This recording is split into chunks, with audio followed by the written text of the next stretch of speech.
नमस्कार मित्रों, मैं हूं डॉक्टर हरिनिवास। चैनल का नाम है संस्कृत साहित्य एवं संस्कृति। मनुस्मृति कुछ दिनों के गैप के बाद आज फिर से प्रारंभ करते हैं। ये तो नहीं ज्ञात है कि कितने दिन तक ये चलेगा, लेकिन दूसरा अध्याय पूर्ण करना है जब जब समय मिले उसके साथ में। तो हम चर्चा कर रहे थे कि आचार्य किसको कहा जाएगा, उपाध्याय किसको कहा जाएगा, गुरु किसको कहा जाएगा, श्रेष्ठ किस प्रकार से किसको माना जाता है। ये सारी चर्चा हम कर चुके हैं। आज के इस वीडियो में कुछ ऐसी बातें हैं जो गुरु और शिष्य दोनों के आचरण के लिए जरूरी मानी गई हैं, उनकी चर्चा कर रहे हैं। तो सबसे पहले कहते हैं कि ये श्लोक नंबर 159 है। अहिंसयैव भूतानां कार्यं श्रेयोनुशासनम वाक्चैव मधुरास लक्षणा प्रयोज्या धर्ममिच्छता। देखिए, ये आचार्यों के लिए, गुरुओं के लिए, शिक्षकों के लिए उपदेश है कि हमेशा अहिंसयैव भूतानां। आप अगर किसी को पढ़ा रहे हैं, किसी को कुछ सिखा रहे हैं, तो आपकी भाषा ऐसी होनी चाहिए कि उसको दुख नहीं हो। देखिए, यहाँ अहिंसा शब्द का प्रयोग किया गया है, तो गुरु किसी को बहुत ज़्यादा मार पीट के हिंसा तो नहीं करते हैं। अगर कोई ऐसा करते हैं तो हम उनको गुरु नहीं मानते। लेकिन साथ में कई बार ऐसा होता है कि हमारे बोलने से किसी को मन दुख हो सकता है, किसी का हृदय दुखी हो सकता है। इस प्रकार की भाषा का भी प्रयोग नहीं करना चाहिए। इसलिए कहते हैं कि अहिंसयैव भूतानां कार्यं श्रेयो अनुशासनम। अगर आप किसी को पढ़ा रहे हैं, कुछ समझा रहे हैं, उसमें आपकी भाषा कठोर हो जाती है, उसको दुख होता है, उसको पीड़ा होती है, तो इसका निषेध किया गया है।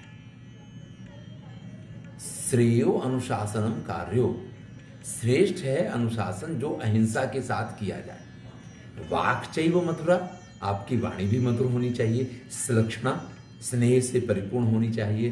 प्रयोज्या धर्ममिच्छता। अब देखिए, अगर आपको अपनी कर्तव्य का निष्ठापूर्वक पालन, या धर्ममिच्छता का अर्थ और कोई धर्म नहीं है। धर्म क्या है? अपने कर्तव्य का पालन करना, वही धर्म है। और अगर आप वास्तव में जो कि आपका धर्म है, एक अध्यापक के रूप में, एक शिक्षक के रूप में, और आप उसका अगर पालन करना चाह रहे हैं, तो आपको इस प्रकार से आचरण करना चाहिए। ये मनुस्मृति स्पष्ट कहती है। आपकी वाणी भी मधुर हो, आपकी वाणी में स्नेह होना चाहिए। आप किसी को बुरा लगे इस प्रकार की भाषा का प्रयोग नहीं करेंगे। शारीरिक हिंसा का तो कोई प्रश्न ही खड़ा नहीं होता है। यस्य वांग मनसी शुद्धे सम्यक गुप्ते च सर्वदा सवै सर्वमवाप्नोति वेदांतोपगतम फलम।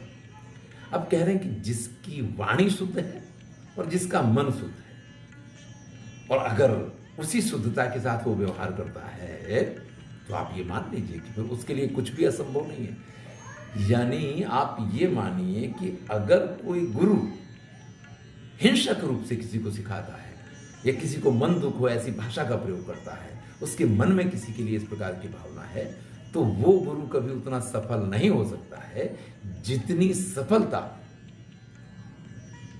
प्रेम से, अच्छे ढंग से सिखाने वाले गुरु को मिलेगी। तो जिसका मन वाणी शुद्ध है, सम्यक गुप्ते च सर्वदा, और हमेशा जो योग्य है उस योग्यता का, उन नियमों का या उन निर्देशों का ख्याल रखता है, सवै सर्वम अवाप्नोति, वो सब कुछ प्राप्त करता है।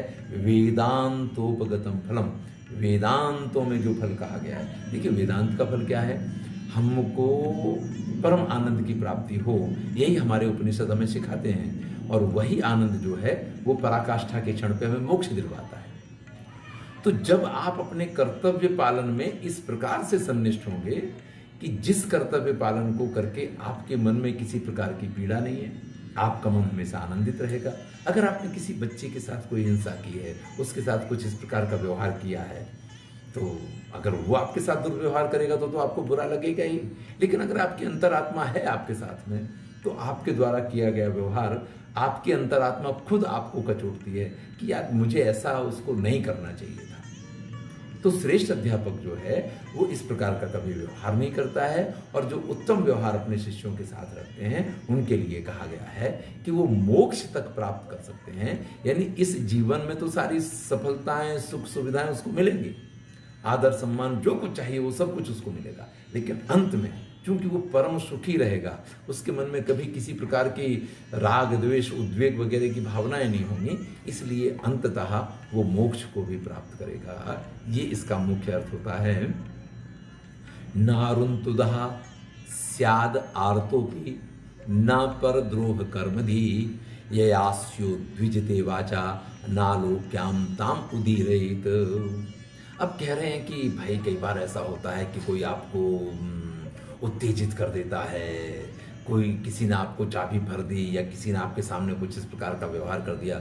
अभी हम महाभारत की वीडियो बना रहे हैं तो उसमें एक घटना, ये तो रेगुलर चलता है, आपको मालूम है। सुबह 7 बजे जो हमारे चैनल से जुड़े हुए उनको पता है कि सुबह 7 बजे महाभारत का एक वीडियो नित्य प्रति आता है। तो धृतराष्ट्र ने एक प्रश्न किया संजय से कि भैया पहला आक्रमण किसने किया था, वो हमें बताओ। अब संजय कहते हैं कि जब सभी सामने सामने एकत्रित हो गए तो भीम इतनी भयंकर गर्जना करते हुए आगे बढ़ते हुए आए हैं कि सब लोग कांपने लग गए, उससे डरने लग गए, घबराने लग गए। और ऐसी स्थिति में आपके पुत्रों ने उनके ऊपर बाणों के द्वारा आक्रमण कर दिया। तो देखिए यहाँ पे प्रथम आक्रमण कौरवों ने किया है, यही माना जाएगा, क्योंकि धनुष बाण से आक्रमण तो उन्हीं ने किया, शस्त्रों का प्रहार तो पहला उन्हीं ने किया है, लेकिन उनको इस स्थिति में लाने का काम भीम ने किया है। इसी चीज को यहां कहते हैं कि ना रुंतुदः स्याद आर्तोपि। आप किसी भी प्रकार का दबाव पड़े, आपके ऊपर किसी भी प्रकार का कोई इस प्रकार का व्यवहार करे, लेकिन आप उस व्यवहार से उत्तेजित होकर के उखड़ के किसी के साथ मर्मभेदी भाषा का प्रयोग ना करें। बहुत बड़ी बात कही गई है, ऐसा नहीं होता है। जनरली क्या है कि थोड़ा सा हमारे साथ कोई वो करता है और हमारी चाबी ऐसी टाइट हो जाती है कि हम बिल्कुल हत्थे से उखड़ गए हम, इस प्रकार का व्यवहार करने लग जाते हैं।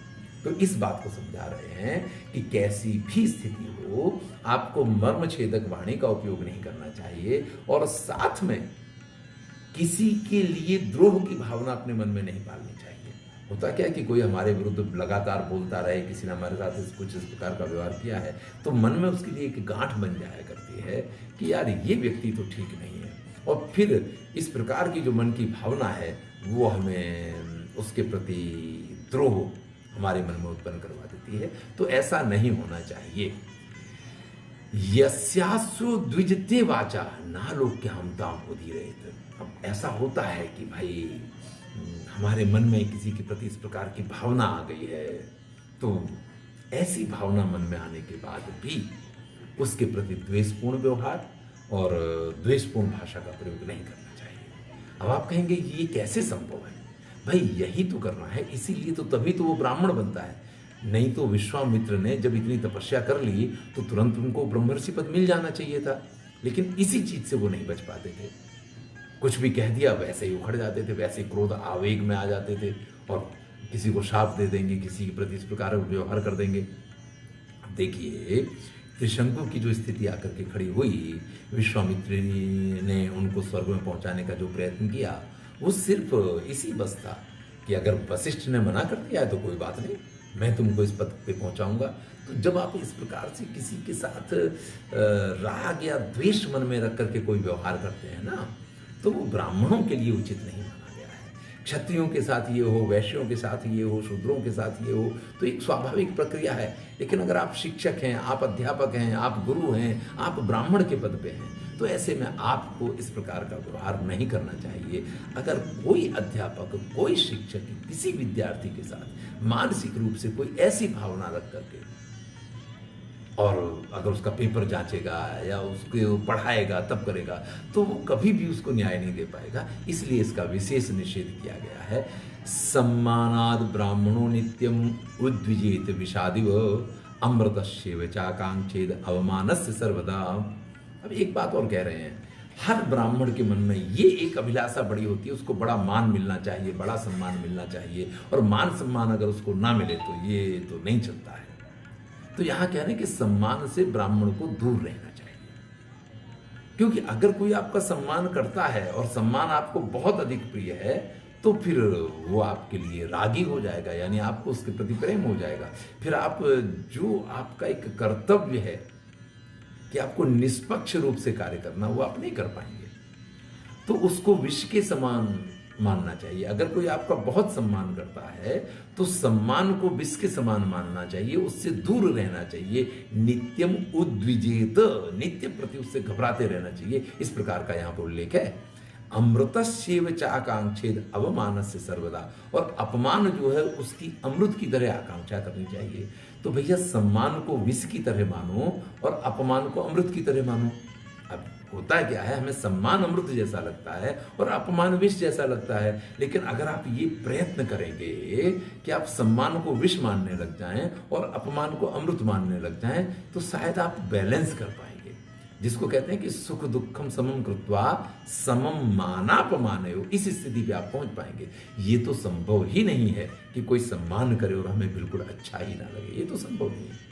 और ये भी संभव नहीं है कि कोई हमारा अपमान करे और हम उसको अमृत की तरह आहा बड़ा प्रेम का प्याला है हम इसको पी जाए, ये भी हमारे लिए संभव नहीं है। लेकिन अगर हम प्रयत्न करेंगे तो हम इसको बैलेंस कर पाएंगे। देखिए कितनी बड़ी बात है ये, जीवन के लिए वो बात है। और इसको इस तरीके से प्रस्तुत किया है मनुस्मृतिकार ने कि अगर आप इतना प्रयत्न करेंगे कि सम्मान को विष मान लें और अपमान को अमृत मान लें, जब इस हद तक आप प्रयत्न करेंगे कि एक तो विष है, हमें इससे दूर रहना है, और ये तो अमृत है, इसको हमें, ये हमारे लिए अच्छा है, तो आप ये मान लीजिए कि आप समानता का व्यवहार कर पाएंगे। तब एक दूसरे तरीके से भी हम इसको देख सकते हैं कि सम्मान ही अगर हमें मिलने लग जाए तो हमारी तरक्की रुक जाया करती है। महाकवि जो भारवी की कथा है इसी से संबंधित है, आप जाकर के सुनिए।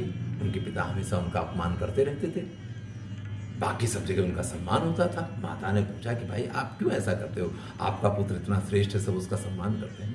बोले अगर मैं भी उसका सम्मान करने लग जाऊंगा तो उसके पास कोई कारण ही नहीं है कि वो आगे विद्या अध्ययन करे, आगे मेहनत करे। तो जब हम सम्मान को पराकाष्ठा का मान लेते हैं तो स्थिति क्या आती है कि हमारा विकास रुक जाता है, क्योंकि हमें कुछ भी नया पढ़ना नहीं है, हम तो बस हो गए, विद्वान हो गए, परम श्रेष्ठ हो गए हैं। लेकिन अगर हम अपमान को अमृत मानते हैं तो हमें अपनी कमियां दिखाई देती रहती हैं और उनको सुधारने के लिए हम और अधिक प्रयत्नशील रहते हैं। यही बात यहाँ पे कही गई है। सुखम ही अवमतः शेते सुखम च प्रतिबुद्धिते सुखम चरति लोकेस्मिन् अवमंता विनश्यति। कितनी सुंदर बात कर रहे हैं कि जिसका अपमान किया जाता है, सुखम ही अवमतः शेते, जब वो अपमान को अपना अपमान नहीं मानता है तो वो सुख से सोता है, वो उठता भी बड़े आनंद में है, क्योंकि जब उसने इस चीज को माना ही नहीं है तो उसको इस चीज से परेशानी नहीं होती है। जब आप अपमान को अमृत मान लें तो फिर आपके साथ क्या हो गया कि अपमान करने वाले के प्रति आपको कोई द्वेष नहीं है, और जो अपमान किया गया है उससे भी आपको कोई पीड़ा नहीं होती है। और जब पीड़ा नहीं होती है तो सुखम ही अवमतः सेते सुखम च प्रतिबुद्धते, और जब आप ठीक से सोए हैं तो आप ठीक से जागेंगे भी। सुखम चरति लोकेस्मिन्, और इस संसार में आपको जो भी व्यवहार करने हैं वो भी आप ठीक से कर पाएंगे, सुखपूर्वक कर पाएंगे। यानी उसका जीवन में कहीं दुख नहीं होता, उसका जीवन हमेशा सुखी बना रहता है। लेकिन अवमंसता विनश्यति, लेकिन जो अपमान करने वाला होता है उसका विनाश हो जाता है। यानी अपमान करने वाले का ही विनाश होता है। वो जिसका अपमान करता है ना, उसकी तो अपनी भावना है। अगर जैसा यहाँ कहा गया इस प्रकार की भावना का वो उपयोग करता है, वो अपमान को अमृत मान करके अगर पी जाता है तो फिर वो दुखी नहीं होता है, विनाश उसका होता है। और ये बड़ी सीधी सी बात है। लोग आपको उद्वेजित करने के लिए, आपको उत्तेजित करने के लिए, आपको परेशान करने के लिए आपका अपमान करते हैं, और अगर आपके ऊपर उस अपमान का असर ना हो तो फिर वो परेशान हो जाते हैं कि यार हमने इतना कुछ किया, यहाँ तो कोई फर्क ही नहीं पड़ा है। और इस चीज से वो खुद ही अपने किए हुए कर्मों का फल पाते हैं। अब जरा आप समझिए, किसी ने मान लीजिए अपशब्द का प्रयोग किया, किसी ने हमें गाली दी, तो जो उसने कहा है वो होता तो नहीं है, वो शब्दों में है, क्रिया में तो नहीं है, ना कर्म में है, तो उससे फर्क तो क्या पड़ने वाला है। लेकिन उसने अपना मुख तो अशुद्ध किया है।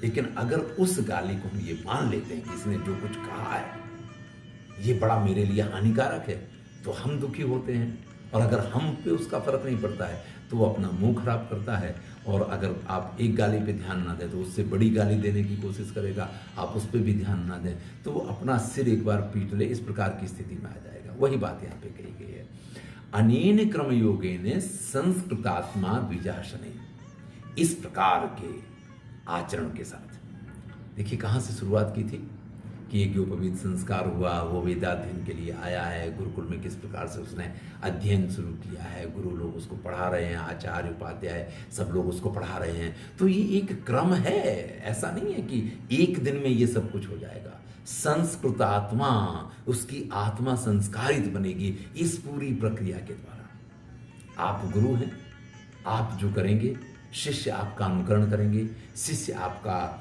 अनुसरण करते हैं, ये एक स्वाभाविक प्रक्रिया है। तो अगर आपके संस्कार अच्छे हैं तो आप बालकों को अच्छे संस्कार देंगे। तो इस प्रकार से धीरे धीरे द्विजा शनैहि, शनैहि शब्द का उपयोग किया है। शनैहि ये संस्कृत में धीरे के लिए बोला जाता है कि धीरे धीरे, ये एक दिन की प्रक्रिया नहीं है कि आज आप बैठाएं किसी को और सारी बातें समझा दें कि आपको ऐसा ऐसा करना है और कल से वो ऐसा हो जाएगा। नहीं, ये तो संभव ही नहीं है। जीवन निकल जाता है व्यक्ति का, ये तो बचपन है, और बचपन में चूंकि वो कच्चा घड़ा होता है, उसको जिधर डालना है वो डल जाएगा। इसलिए गुरुकुल भेजा करते थे हम। माता पिता के संस्कारों से थोड़ा सा, जैसे आजकल क्या होता है, ये तो बड़ा नॉर्मल सा एक व्यवहार है। मैं आपसे कहूँ कि पिता घर पे होंगे और पुत्र से कह देंगे कि जाओ बोल दो पापा घर पे नहीं है, तो आपने संस्कार दे दिए अपने बच्चे को कि झूठ बोलो। तो इस प्रकार के जो संस्कार हम देते हैं, ऐसे संस्कार गुरुकुल में नहीं मिला करते थे, वो गुरुकुल में रहा करते थे।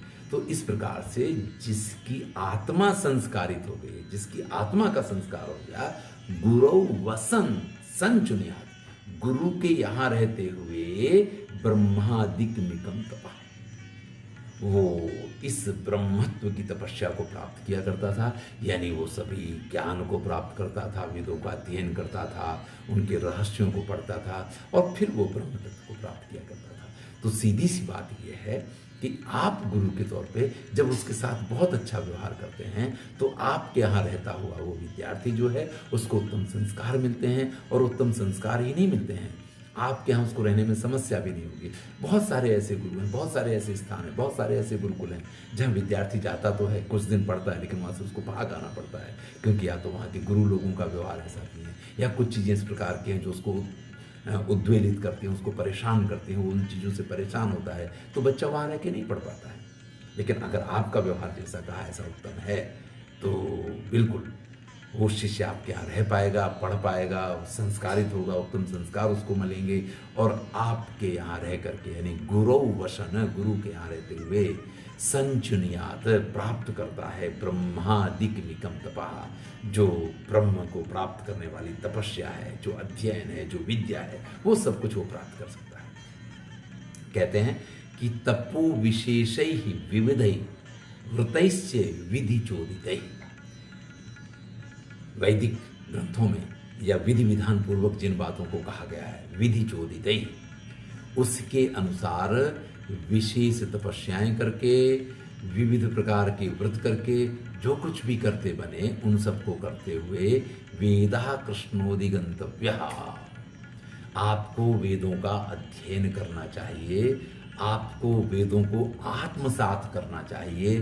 सरहस्यो द्विजन्मना, जब आप इस ब्राह्मण, देखिए द्विजन्मा शब्द का अर्थ है, मैं ब्राह्मण शब्द का प्रयोग जरूर कर रहा हूँ लेकिन यह ब्राह्मण शब्द नहीं है। गुरुकुल में क्षत्रिय भी पढ़ता था।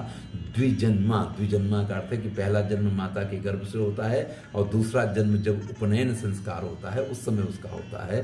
तो वो सभी, चाहे वो ब्राह्मण हो, चाहे वो क्षत्रिय हो, चाहे वो वैश्य हो, उन सब का समावेश द्विज के अंतर्गत होता है। पक्षियों को भी द्विज कहते हैं क्योंकि एक जन्म उनके माँ के गर्भ से होता है, दूसरा जन्म अंडा फूटता है तब अंडे में से वो बाहर आते हैं, इसलिए उनको भी द्विज कहा जाता है।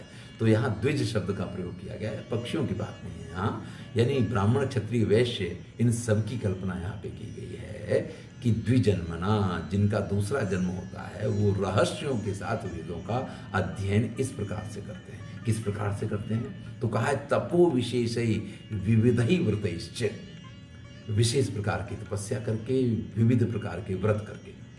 अब आप कहिए कि तपस्या और व्रत से किस प्रकार से ज्ञान का अर्जन होगा? भैया ज्ञान तो है ही तपस्या का दूसरा नाम, और उसी से वो प्राप्त किया जा सकता है। कुछ लोग ऐसे हो सकते हैं जो एक बार पुस्तक पढ़ते हैं और पूरे पुस्तक का उनको ज्ञान हो जाता है। कुछ लोग ऐसे होते हैं उनको 4 बार पढ़ना पड़ता है, फिर भी उस चीज़ का ज्ञान नहीं होता है। तो भैया जो जिस प्रकार का हो उसको उस प्रकार से व्रत तपस्या वगैरह करने पड़ते हैं। एक व्यक्ति जो है वो 2 बार किसी चीज़ को पढ़ता है और उसको वो चीज़ कंठस्थ हो जाती है, तो उसको भैया 10 बार पढ़ना नहीं है, लेकिन नित्य प्रतिपाठ करना है। लेकिन कुछ लोग ऐसे होते हैं जो 10 बार पढ़ के भी उनको कंठस्थ नहीं होता है और पाठ करते करते धीरे धीरे कंठस्थ होता है। तो जिसको जिस प्रकार की आवश्यकता पड़े, इसलिए तपो विशेष ही विशेष तपस्या की बात की है। सबके लिए समान नहीं हो सकती, नहीं तो लिखते कि समान तपही, समान तपस्या के द्वारा इसको नहीं, विशेष ही तपही। अगर आपके पास वो विद्या सरलता से नहीं प्राप्त हो पा रही है, आप उसको सरलता से नहीं समझ पा रहे हैं, तो आपको कुछ अनुष्ठान करने पड़ेंगे। अनुष्ठान क्या है कि आपने कहा कि ठीक है हम बैठेंगे और यह 7 बार पाठ कर जो ही छूट ही बंद महासुख होई। कहा है कि हनुमान चालीसा का जो 100 बार पाठ करता है तो बंधनों से मुक्त हो जाता है। तो भैया इसी प्रकार से शास्त्रों के बारे में भी कहा गया है कि जो नित्य प्रति उसका अभ्यास करता है, भाई दूसरा जो है जिसको कंठस्थ हो गया है वो 2 दिन बाद भी एक बार पढ़ेगा तो चल जाएगा, लेकिन आप अगर ऐसा करेंगे वो सप्ताह में एक बार पढ़ेगा तो भी चल जाएगा, लेकिन आपको तो नित्य प्रति उसका पाठ करना पड़ेगा, तब तो आपको कंठस्थ होगा। तो इस प्रकार से विशिष्ट प्रकार की तपस्याएं करके, विविध प्रकार के व्रत करके, यहाँ व्रत का अर्थ ये नहीं है कि आपने आज खाना खाया नहीं खाया, लेकिन आप ये तय जरूर कर सकते हैं कि मैं प्रातः काल का नाश्ता या प्रातः काल का भोजन तभी करूँगा जब मुझे श्रीमद् भगवद गीता कंठस्थ करनी है, कि जब मैं श्रीमद् भगवद गीता के 2 अध्याय 4 अध्याय नित्य प्रति पढ़ लूँगा, उसके बाद ही मैं नाश्ता करूँगा, उसके बाद ही मैं भोजन करूँगा। तो इसको भी व्रत कहते हैं। इस प्रकार के व्रत अनुष्ठान वगैरह करके उसको क्या करना चाहिए, वेदा कृष्णोधिगंतव्य, समस्त वेद का अध्ययन करना चाहिए, सरहस्यो द्विजन्मना, और रहस्यों के साथ उनको समझना चाहिए। ये उसके लिए सबसे बड़ा कार्य है। वेदमेव सदाभ्यस्य तपस्तप्यन द्विजोत्तमा। देखिए ब्राह्मणों के लिए कह रहे हैं कि हमेशा द्विजोत्तमा, फिर मैं ब्राह्मण शब्द का प्रयोग कर रहा हूं क्योंकि जब तक गुरुकुल में हैं तब तक चाहे वो ब्राह्मण हो, चाहे वो क्षत्रिय हो, चाहे वो वैश्य हो, उसकी एक ही जाति है, वो है उसकी ब्रह्मचारी। और इसलिए मैं यहाँ इस शब्द का प्रयोग कर रहा हूं, वेदमेव सदाभ्यस्य तपस्तप्यन द्विजोत्तमा। जो द्विजोत्तम हैं, जो गुरुकुल में पढ़ने वाले ब्राह्मण हैं, विद्यार्थी हैं, हम इस शब्द का भी प्रयोग कर सकते हैं, उनको हमेशा हर प्रकार की तपस्या करके वेदमेव सदाभ्यस्य, वेदों का ही अभ्यास करना चाहिए, तरह तरह के ज्ञानोपार्जन करना चाहिए। इस समय उनका लक्ष्य और कुछ नहीं हो सकता है, सिर्फ ज्ञान ही उनका लक्ष्य हो सकता है। वेदाभ्यासो ही विप्रस्य तपः परम इह उच्यते। जो मैं कह रहा हूं उसको मनुस्मृतिकार अपने शब्दों में कहते हैं कि वेदों का अभ्यास करना ही ब्राह्मणों के लिए सबसे बड़ी तपस्या यहाँ मानी गई है। यानी आप ध्यान करते हैं, धारणा करते हैं, प्राणायाम करते हैं, समाधि लगाते हैं, नहीं लगाते हैं, इन सब के लिए कुछ उल्लेख नहीं है। विद्यार्थियों का एक ही लक्ष्य होता है कि उनका जो अभ्यास है उसको वो सदा करते रहें। तो वेदों का अभ्यास करना ही यहाँ ब्राह्मण के लिए एकमात्र सबसे तपः परम, यानी परम तपस्या उसकी मानी गई है, उसी को सबसे परम तप माना गया है। तो इसके अतिरिक्त उसके लिए और कुछ भी करने नहीं है। आहैव सा नखाग्रेभ्य परम तप्यते तपः यह सृग व्यपि द्विजोधीते स्वाध्यायम शक्तितोन्वहम्। भाई और आगे बढ़ते हैं। ब्रह्मचारी हैं तब तक तो आप वेदों का अध्ययन करते रहते हैं, विद्या का अध्ययन करते रहते हैं, लेकिन एक समय ऐसा आता है कि आप वहाँ से बाहर आ जाते हैं, आप ब्रह्मचर्य धर्म पूर्ण हो गया, आपका अध्ययन पूर्ण हो गया और आप बाहर आ गए। जब आप चंदन माला वगैरह पहनने लग जाते हैं, देखिए ब्रह्मचारियों के लिए तो तेल फुलेल और ये जितने सौगंधिक द्रव्य हैं इन सबका निषेध है, लेकिन यहाँ कहा है यह सृग व्यपि द्विजोधीते, यानी जो माला वगैरह पहनने लग गया है, यानी जिसने ब्रह्मचर्य का अब समय उसका पूर्ण हो गया है, अब वो एक तरीके से शौक मौज कर सकता है, आनंद कर सकता है, नवयुवानी में जो आ गया है, ऐसा ब्राह्मण भी जब स्वाध्याय के द्वारा अपनी शक्ति के अनुसार, क्योंकि फिर उसको उतना समय नहीं मिलता है। जब ब्रह्मचारी है तो गुरुकुल में उसका तो यही काम है, इसी के लिए है, इसका अभ्यास करते रहना, यही उसका लक्ष्य है। लेकिन जब उसके कुछ लक्ष्य बदल जाएं, संभवतः वो किसी के प्रेम में भी आ गया हो, संभवतः जीवन के दूसरे कार्यों में भी वो लग गया हो, उस समय पे भी, यानी सृग व्यपी का अर्थ यह है कि जब वो माला वगैरह पहनने लग गया है, जब वो इत्र तेल फुलेल वगैरह सुगंधित द्रव्यों का प्रयोग करने लग गया है, सीधा सीधा अर्थ कहें कि जब वो नवयुवान हो चुका है, जब वो अपनी एक जिंदगी में प्रवेश कर चुका है, ऐसी स्थिति में भी शक्ति के अनुसार स्वाध्याय जो करता रहता है, उसकी इस तपस्या को नखसिक तपस्या माना जाता है। तो ऐसे ब्राह्मण को श्रेष्ठ ब्राह्मण माना जाएगा।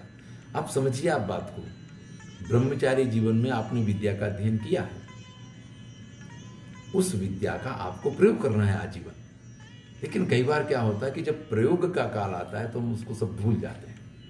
यहां तात्पर्य यह है कि प्रयोग काल में भी जब व्यक्ति उस चीज का अध्ययन करता रहता है, समयोचित उसका अभ्यास, अब उतना समय तो नहीं है, जैसे ब्रह्मचारी था तो पूरे दिन उसी में लगा क्योंकि काम ही उसका होता। अब तो दुनिया भर के सारे काम करने हैं, लेकिन फिर भी समय निकाल करके हमारा जो लक्ष्य है, हमारा जो कर्तव्य है, हमें जो करना चाहिए, उसके प्रति जब व्यक्ति समर्पित रहता है और ब्रह्मचारी है तब तक तो रहेगा। लेकिन आज जब वो आपसे ये कहें कि ब्रह्मचारी से आगे बढ़ के नवयुवान हो गया है, तब तक वो ब्रह्मचारी था, अब तो ब्रह्मचारी नहीं है, हो सकता है गृहस्थ हो जाए, या हो सकता है कि विवाह ना हो फिर भी सुखोपभोग के लिए वो प्रयत्नशील रहता हो, ऐसा व्यक्ति शक्ति तो अन्वहम जब इस प्रकार से अपनी शक्ति के अनुसार समय वगैरह का उपयोग करते हुए वेदों का अध्ययन करता है, परमम तप्यते तपः, तो इसकी तपस्या को सबसे श्रेष्ठ परम तपस्या माना गया है। यो अनधीत्य द्विजो वेदान अन्यत्र कुरुते समम, जो द्विज वेदों का अध्ययन ना करके दूसरी जगह और कुछ करता रहता है, इधर उधर के कामों में जो लगता है, सजीवन नेव शूद्रत्वम आसु गच्छति साम्यः, वो जीते जी शूद्रता को प्राप्त करता है, यानी वो कभी अपनी सफलताओं को प्राप्त नहीं कर सकता है। भाई अगर आपने ज्ञान ही प्राप्त नहीं किया है तो जीवन में सफलता का आधार रहेगा क्या? इसलिए व्यक्ति को ज्ञान के लिए प्रयत्नशील रहना चाहिए। और जो लोग वेदों का अध्ययन नहीं करते हैं, योग्य रूप से उनका अनुष्ठान नहीं करते हैं, योग्य रूप से ज्ञान की प्राप्ति नहीं करते हैं, सा जीवन नेव शूद्रत्वम आसु गच्छति साम्यः, वो अपने पूरे परिवार के साथ जीते जी शूद्रता को प्राप्त कर लेता है। तो भैया यहाँ जीवन के लिए कुछ ऐसे महत्वपूर्ण उपदेश दिए गए हैं। वैसे तो ये गुरु के लिए कहा गया है कि अहिंसा का प्रयोग करें, लेकिन अगर आप विद्यार्थी हैं और आप पढ़ रहे हैं तो आपको भी इन चीज़ों का प्रयोग करना है। तो ये श्रेष्ठ बनने के लिए, देखिए श्रेष्ठता के आधार इससे पहले वीडियो में हमने कहे थे, लेकिन अगर आपको श्रेष्ठ बनना है, अगर आपको सुखी रहना है, अगर आपको सब कुछ प्राप्त करना है, तो उसका यही एकमात्र माध्यम है, आप अपने जीवन के आचरणों को इसके अनुकूल बनाइए। धन्यवाद। यहाँ आकर के मनुस्मृति के 168 श्लोक पूर्ण हुए हैं। आगे की चर्चा अगले वीडियो में करेंगे। मैं हूँ डॉक्टर हरिनिवास और चैनल का नाम है संस्कृत साहित्य एवं संस्कृति। मनुस्मृति चल रही है, आनंद लीजिए। अगर अच्छा लगे तो इस चैनल को सब्सक्राइब कीजिए, मित्रों के साथ शेयर कीजिए।